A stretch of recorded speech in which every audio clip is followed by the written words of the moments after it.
What's up, everyone? It's your host with the most, the Dago Sniper, also known as T from New Jersey Right Wingism, and we have R here What's up? and Unity Katie. Um, Uh, with episode 3, uh, where today we have a special guest from Quebec Right Wingism. Um, Hello, everyone. this is admin H, correct? Yep. Okay. So, yeah, I'm replacing Xavier for this episode, but yeah, it's my pleasure being here, and thanks for inviting me. And no problem. We always want guests from different, viewpoints in different places in the world. Um, and today we're going to be talking about something that affects, you personally, and Mm-hmm. we just kind of want to hear. We're kind of giving you a platform for it. So today's episode is on Quebec independence, and also Acadian, unification or independence as well. So we're going to start with H here. Give us, your personal beliefs and the general populace beliefs inside of Quebec as a province in Canada on possibly becoming independent. All right. So, well, my personal beliefs on Quebec independence solely come from the fact that it's, the fact that we're still speaking French after like a good 100 years of, British rule, and the fact that we're the only French-speaking province, well, with Acadia and, a whole continent of English speakers makes me value the protection of French even more. And I think that for Quebec independence is to protect our language and our culture because as a province, we don't hold as much power for immigration and such laws as for a federal country. So that's personal for me. And yeah, second of all, um, I think that, well, it's really important to, well, value such a culture. Um, Honestly, for Quebec to be independent would give us a lot of rights and would fix a lot of stuff, but also economically. But yes, yeah, and there's that's pretty also much my some bills, like the bills that the English would pass that would suppress some French language in Quebec. mm, well, they tried that a lot and we survived. Exactly. It's almost a miracle, but we did it. And there's a lot of laws that, Law 101, which is probably the most important law in our province, which makes that every commercial, every billboard, every sign in shops must be written in French.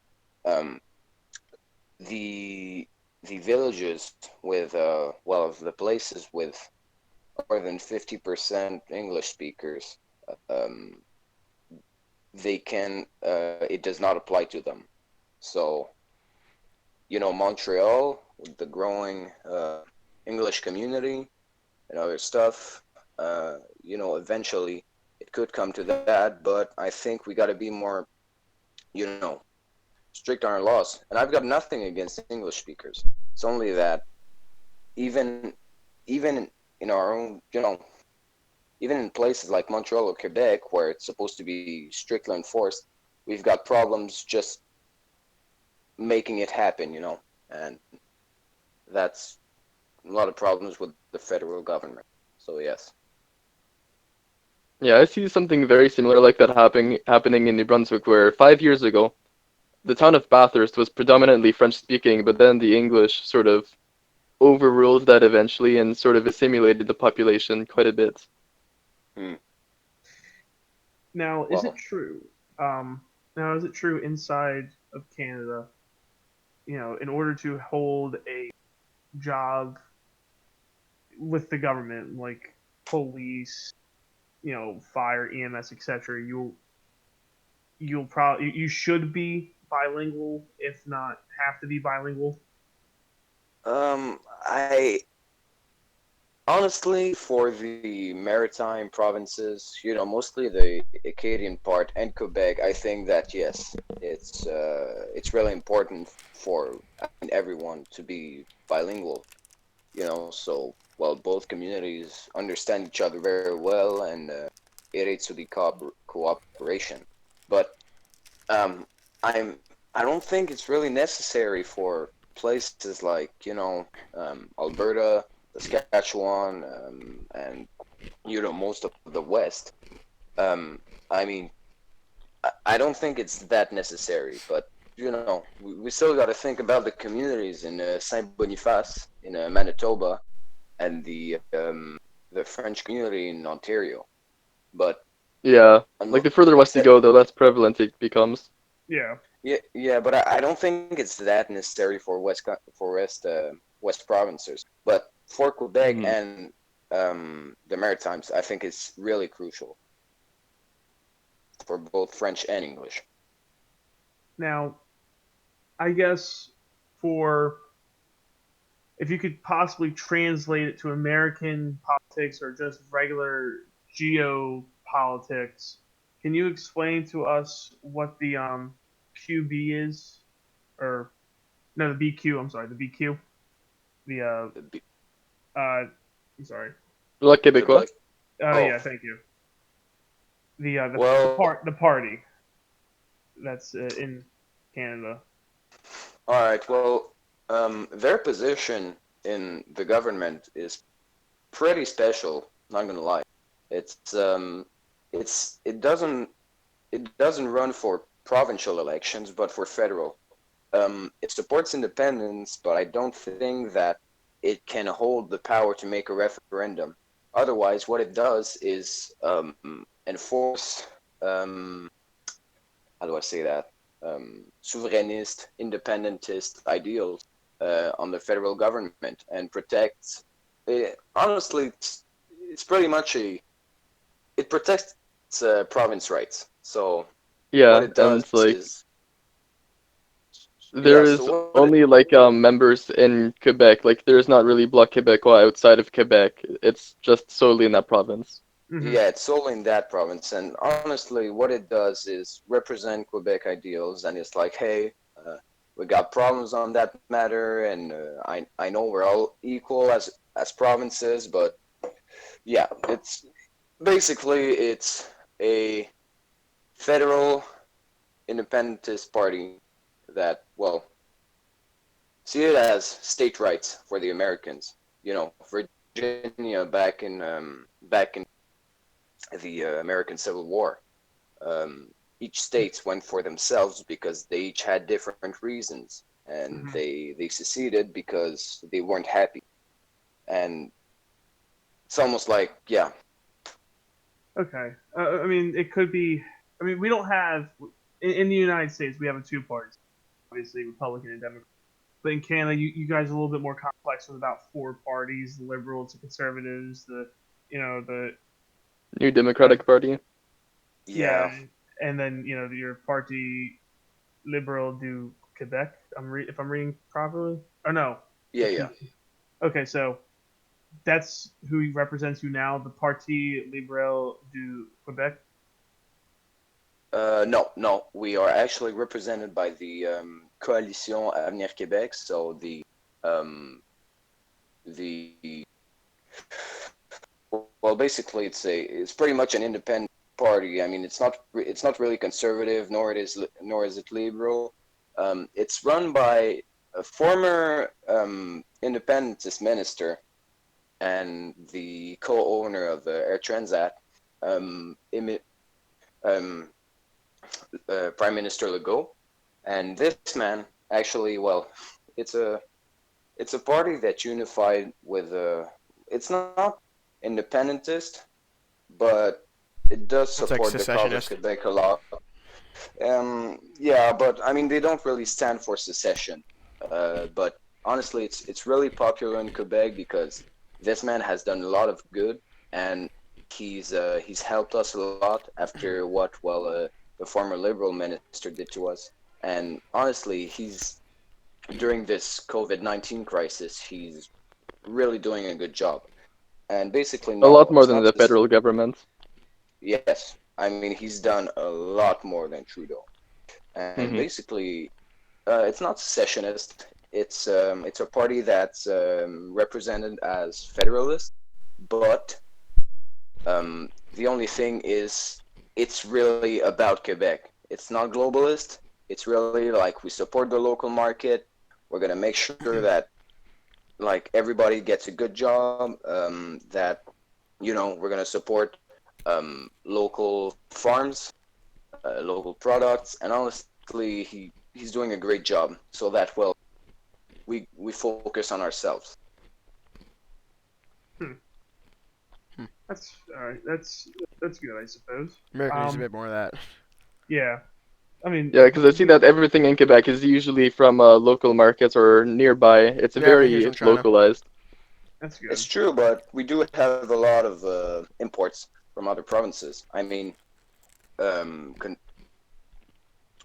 in contrary to popular beliefs, the Albertans think that we import oil from Saudi Arabia, which is not true. We import about 98% of our oil.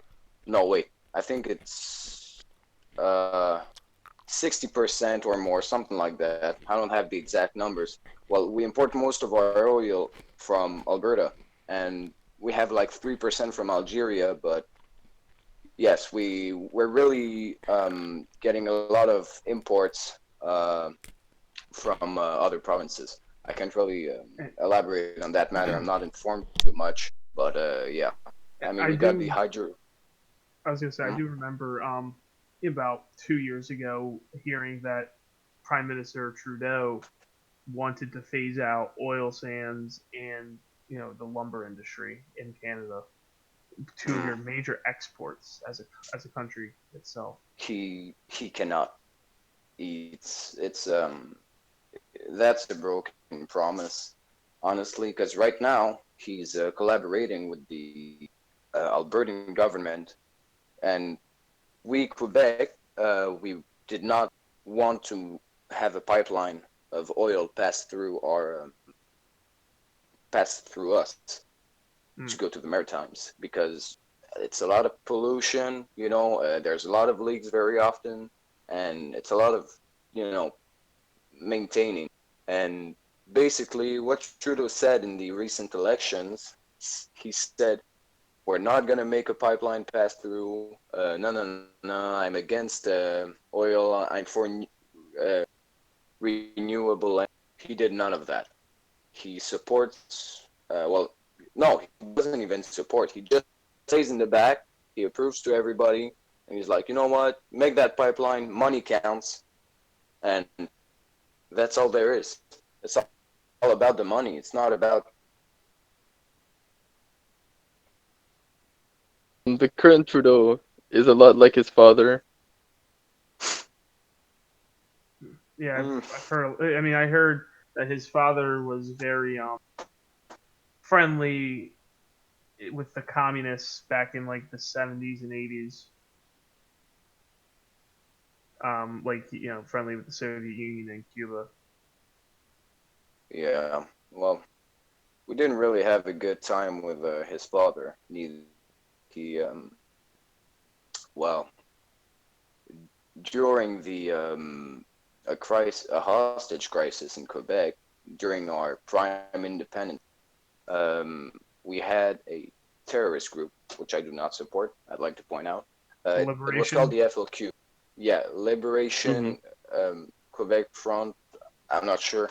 I'm And looking at it right now too, which is funny. Wikipedia page. It's the Front de du Quebec. yeah, and basically what they did is capture a and keep hostage a minister, and they went on the Radio Canada um, news station. They took the whole news space as a hostage, and they gave their message to all of Canada. They said, "We're going to do it our way." I think they gave a couple of terms, or they were going to shoot the minister or something. And basically, what Trudeau said, the father. Um, he said, "I'm going to lock down the whole province," and that's what he did.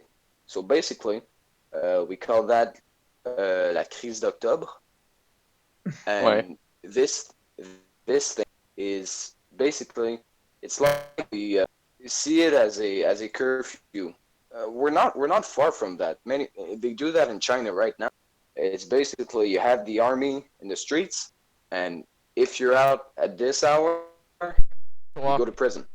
But that was even worse. It's without a mandate, the police could come in your house, arrest you, send you to prison without any reason, and that went for a lot of time, and it made 400 and more people in prison, who were most of which were innocent, if not all.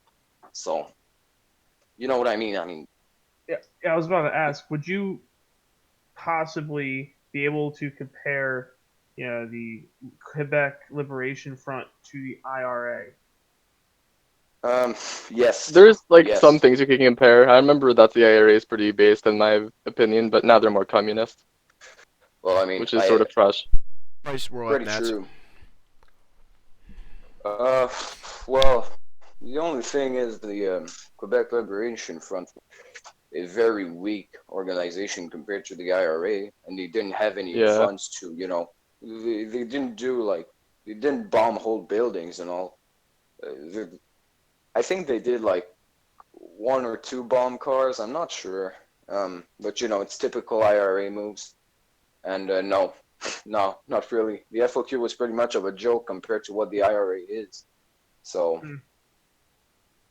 Now, I do remember from, unfortunately, again, the video on YouTube about, he was kind of like teaching American liberals like, oh, where to go if you want to move to Canada if Trump wins. This was back in 2016 before Trump won, and everyone was saying, oh, I'm going to move to Canada if Trump wins, blah blah.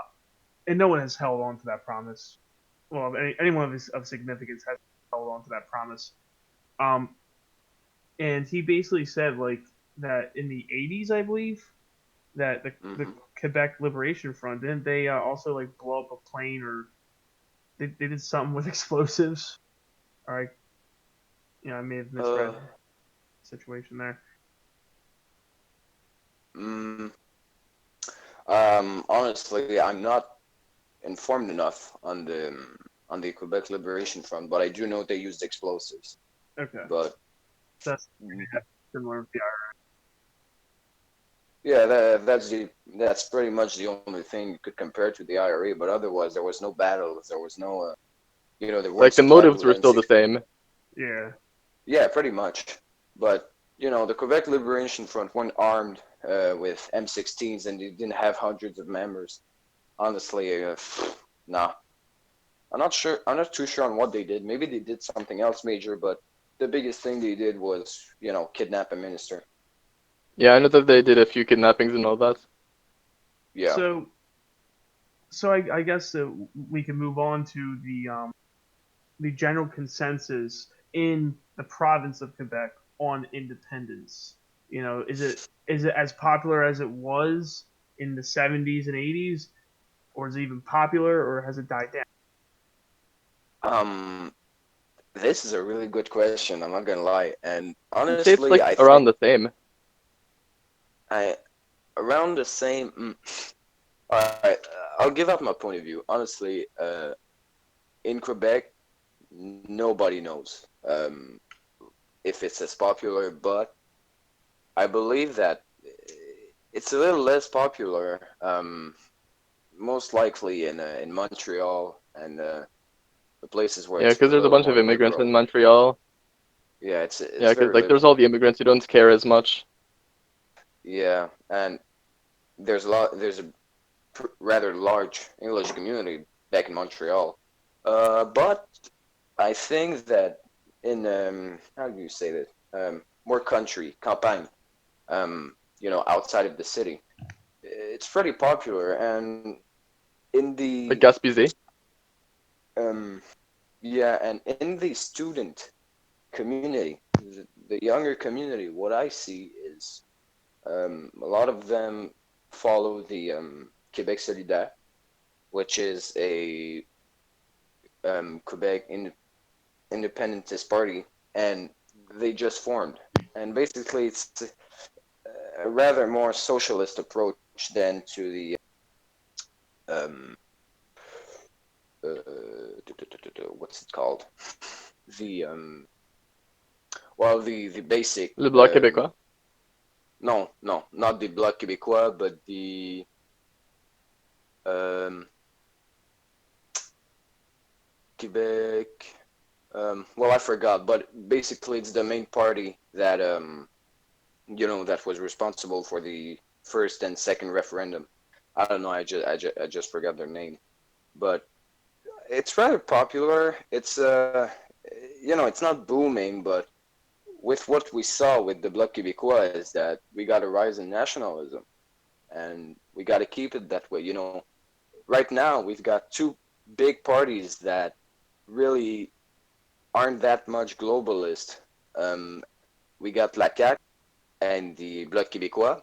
Both of them are most likely supportive of the independentist cause or the autonomous cause. And from what I see, I think, yeah, it's more popular than it was 20 years ago. Really more. Um, so before we get into Acadian unity, but I have something that both of you can really. The women in France, particularly, the Les Filles du Roi, I Les filles du Roy. Les filles du daughters. roi, oui. Yeah. The Are, basically, the question is: are French Canadian women more attractive than Anglo Canadian women? Oh yeah, I remember this video. Yeah, I think that they are, at least on the inside. Like, all the English women are like super liberal and like honestly pretty fucking annoying. Like, there's not really a difference in like looks, I'd say, but definitely in personality. yeah, I believe too, because honestly, I don't have any explication for that, but I think it's more special, Because I guess. Gavin McGinnis, because he lived in Montreal. He I don't know where exactly he's from, but he would always say on the Rebel, and I don't know him anymore. This is back in my neocon days or my libertarian, etc. Um, that that the women in French Canada have like a different look to them. Like they have like slantier eyes because of the like mixing with the native tribes and Yeah, and like I would definitely say that like a lot of Acadian women are a lot more traditional, and that's more of my style. So Hmm. Well, I think I know what you mean. Yeah. Well, Anglo Canadians and French Canadians. I think it's sure that we're a little more mixed, ethnically wise, compared to the Anglos. I mean, most likely in the West, they come from either Scottish, Irish, Welsh, or Brit. In Manitoba, Charles. they're also pretty mixed. They're mixed, but yeah, I mean, even we had a lot of cooperation with the natives, and and yeah. I was about to touch on that. Like if we look historically, I mean, sure, every European power did align themselves with a few native tribes. Like the Spanish did it when they conquered the Aztecs. The Portuguese did it when they were cultivized, like imperializing all of Brazil, etc. The English did it, and the French did it during the French and Indian War, the 7 Years' War. But I think in general, like governing the lands, the British were the most ruthless when it came to the natives, whereas the hmm French uh, were a little bit more laissez. I Well, I got to agree with that. The only tribe the British have really gotten along with was the Iroquois, and Oh why yeah, was yeah, the because Iroquois. the Americans chased the Iroquois off their lands in northern USA. hmm So they went to Ontario, in which they said, "Hey, we're gonna help you. and we're going to be friends, all right? But that's it. Uh, the French, we were allied with the Algonquiens and a lot of other tribes, and honestly, we were Yeah, the really Mi'kmaq good. were like the Acadians were always with the Mi'kmaq. What's funny is Yeah, and that is the second most popular language, I believe, in Maine, besides English and French. Or I'm sorry, then the Yeah, third Mi'kmaq most is. popular. Yeah, like there is a big Native American population, and that's the exact tribe. But yeah, Yeah, I am like a fifth Mi'kmaq. so that's one thing, and with the English, like the smallpox blankets, if we want to give it any validity, may or may not have happened, and obviously the Americans are part British because early like we were still speaking like proper quote unquote proper English when we were in our founding father days. Uh, we had the Trail of Tears and etc. So we were brutal against the natives, whereas it seems like the French were a little bit more peaceful with them, and you know I would say a a lot more friendlier, and it all comes from furs like beaver furs, excellent for the French. Um, but yeah, that's can Hero not hear us? Okay. You might have to leave the call and just come back. Hold on, we're having a little bit of technical difficulties here. The Canadian government has shut off the French nationalists. Yep. Yep. Yeah, here's gonna have to leave, and come back. Just tell him that. Got it. Yeah. So that's gonna be a perfect segue. Unity. Why don't you give the viewers an insight on your ideology or your movement for Acadian you know Yeah, like when unification. it comes to my ideology, I'm just a standard authoritarian when it comes to most issues. When Yep. it comes to Acadian unification, one of the biggest problems we currently face right now is the assimilation of our culture and our language, particularly our language, because I see that our culture is still surviving. But the English have a much larger population in the maritime. They've been introducing people from England back like 200 years ago, like into the maritime to replace the Acadian population, mainly in Nova Scotia. So you would see towns like 5 years ago that was predominantly French speaking become predominantly English speaking, and that's a major problem. So what I like to do is I like to go around promoting our language and I like to go around promoting our culture and the native communities. So that way it stays as a base. But so what I see is that a lot of what is usually causing the decline is that a lot of the French speakers are learning English rather than the English people learning French, mainly because there's so much more English speakers. And that usually causes a lot more pressure on us. But what I would love to see is I would love to see a lot more nationalism and try and follow in the footsteps of what Quebec is doing, having more political prowess, having more political base whatsoever, because we don't have a political voice for ourselves. We might have Acadians that are in positions of government, but we don't have that much of our own affairs. So maybe if we could try and follow in the footsteps of Quebec, have more of a recognition as a people, as a culture, then we can start heading in the right direction towards our independence. Because I would much rather have independence as of either with or without Quebec. I'd prefer if we were our own separate entity, but if Quebec is independent, I would be fine if we joined them as well. Yeah. The issue I would say logistically with the independence of Quebec and New Brunswick, forming as the French, you know, whatever you want to call yourselves, is the isolation of Prince Edward Island and Nova Scotia, and Newfoundland and Hmm. Labrador. Nova Scotia I know is very big Scottish, and same with Newfoundland. They might be a little bit more north there because that's where the Vikings landed and whatnot. But I know Nova Scotia is definitely very Scottish and like that northern Anglo Celtic DNA. And I'm not sure what Prince Edward Island is. Been there, never met anyone from there.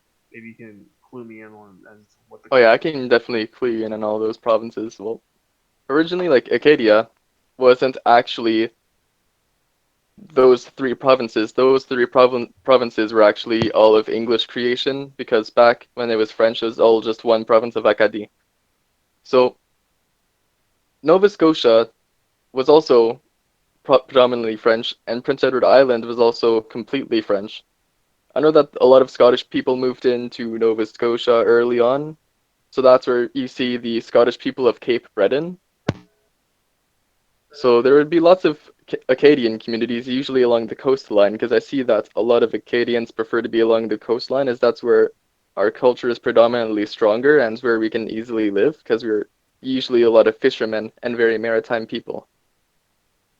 So in in northern Prince Edward Islands, there's an Acadian community, but like the southern part is all English now.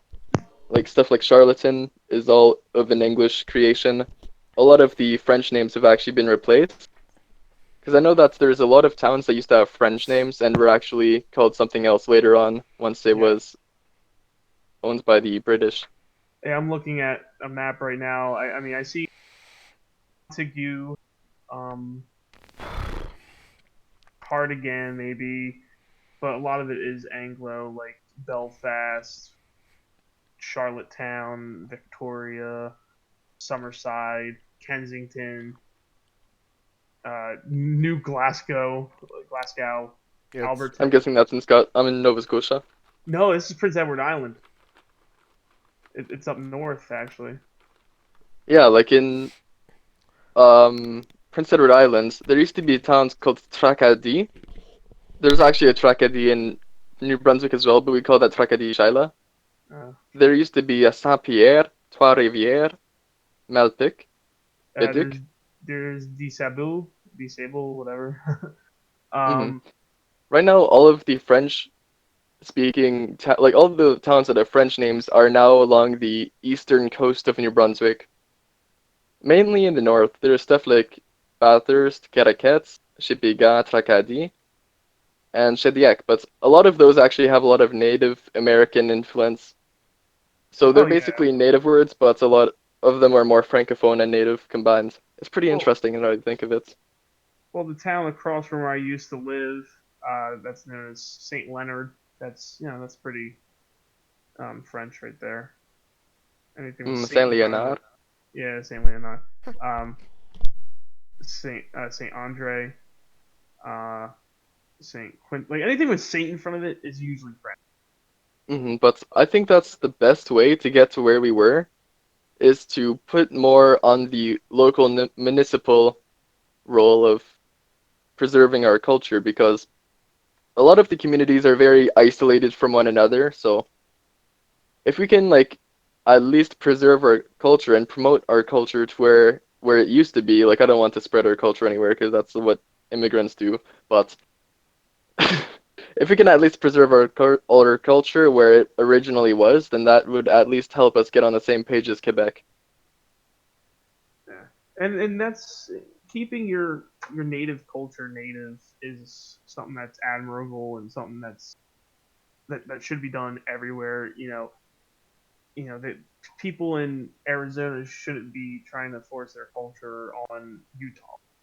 It's and same goes for every other state and every other province.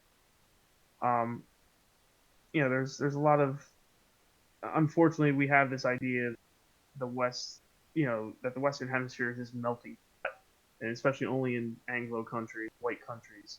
hmm Mexico is not a melting pot to people, but there are other, there's Mennonites and Amish people down in Mexico that speak, German and they're ethnically Russian and all that. It's weird, but no one talks about. Oh yeah, let's bring more people to Mexico. No, it's always the United States or Canada. We're always the ones, bearing the burden of immigration and refugees and asylum seekers. It's never Mexico. It's never, other countries that have more diverse cultures, like Argentina. Argentina has like 3, 4, 5 different culture groups inside of it. Worse. But yeah, but no one's ever sending refugees down there. I Nope. mean, I don't want refugees to go there. I don't want any. They need to stay in their own country and rebuild it. Anyone that's fleeing Syria right now, that's a military coward or a terrorist. Exactly. So, and that's I see that there's a bunch of Syrian people in Toronto and near Toronto because I currently live there right now. I've been living in Ontario for 6 years. And Trudeau has let in so much immigrants to this area. I remember Stephen Harper was a lot better of a prime minister. yeah. I'm surprised Trudeau won the re-election. To be honest. Yeah, I can't believe that he got reelected. Well, But you want to recently know the there's been truth a about massive that? boost. Pardon? I'm sorry to cut you off, but Trudeau didn't win the popular vote. Yeah, he didn't Um, win the popular vote. The Conservatives did, I'm pretty sure. yeah, he won. He was at like 5 millions, while Scheer was at 6, and the fact that he won was because of the uh, I don't know. It's our elections. It's like a sector. Yeah, because like we have a Yeah, bunch of sectors, then like based on Electoral the college. majority of the sector. Yeah, the So electoral. it's basically like the election in that sense. Well, there's always been a big debate in the United States about that because Trump didn't win the popular vote; he won the electoral college. So it's kind of a double-edged sword. yeah. But in fairness, I don't think Canada has upwards to 20 million illegal immigrants inside their borders. Hmm. And I also saw that during this election there was a much bigger push for the New Democratic Party, which was never a big party before. Now, are they like extremely liberal? The New Democratic Yeah, they're Party? more liberal than the Liberal Party. Oh God, They probably found all those asylum seekers and all those refugees and gave Yeah, them all the privileges. refugees that the Liberals let in are now going to the NDP, New Democratic Party. Oh God. Yep. So Insurrection. Let's go. yeah, and that's why a lot of us are in favor of some type of ethno state to where shit like that won't ever happen. Yeah, fucking New Pakistan in the middle of Toronto. And isn't the mayor a Sikh? Yeah, like the leader of the New Democratic Party is a Muslim. Yeah. So, Hmm. like I said, His about name's the like whole Jagmeet Hawley. Singh or something. I remember when Toronto won the NBA Finals. That the mayor. I want to say he was a Sikh. He looked like it. He was all over the That's place. racist. I mean, it's better than me calling him a Muslim. Why am I? Oh, maybe not. Well, there's Rob Ford. Huh. So Tory, John Tory, yeah. Since 2014? Then who was the Sikh? I have no clue. Well, what do you guys call your Basically, who leads your province? Are they called MP? Who leads our province? Those are called premiers. MPs are Premier. members Uh, of parliament, and Oh. MPPs are members of provincial parliament. I knew so, that because my uncle used to be a member of provincial parliament. hmm.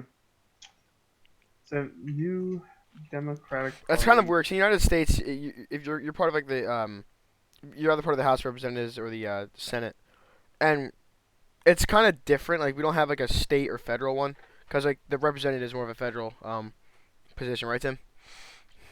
Well, we do have state State like legislature, state legislature and state senators. but don't they comprise the federal ones as well? No, They don't. no, like people inside of Trenton are less than people inside of Washington. We have 2 senators as a state and X amount of representatives, but each county gets a representative in Trenton. Okay. Okay. I thought we had something like that, but I wasn't 100% sure. Okay. Yeah, it's I'm a basically retard. copy and paste inside every state, unless it's a Commonwealth. Then I have no to legislate themselves Hmm. Yeah, I didn't know because that. Well, I feel retarded now. there's different elected positions. Like attorney position appointed. So Okay, makes sense. um, this we've got good commentary and whatnot for this video. I would like to thank H for coming on and Unity for always. Um, be sure to tune in Friday night for our stream. Last week we had some technical difficulties. This week we hope to solve those technical Yeah, we difficulties. got that out of the way. We should be able to. Yeah. So be on the lookout. Follow us. Follow you on Instagram and follow rightwingism.quebec on Instagram. And be sure to look out for our announcements because we should be on another live stream, the American Report, on D Live. We should be on his live stream in a few days, if not a week. Yeah. Any last words from our guests? Well, No, how about you? I'd like to thank you guys for inviting me on the show. I No think problem. well, I really like talking about this with you guys. And maybe one day we'll be able to do that again. So yeah, thank you, and thanks for your help. No problem. No problem. And like I said, follow those guys on Instagram. Until next time.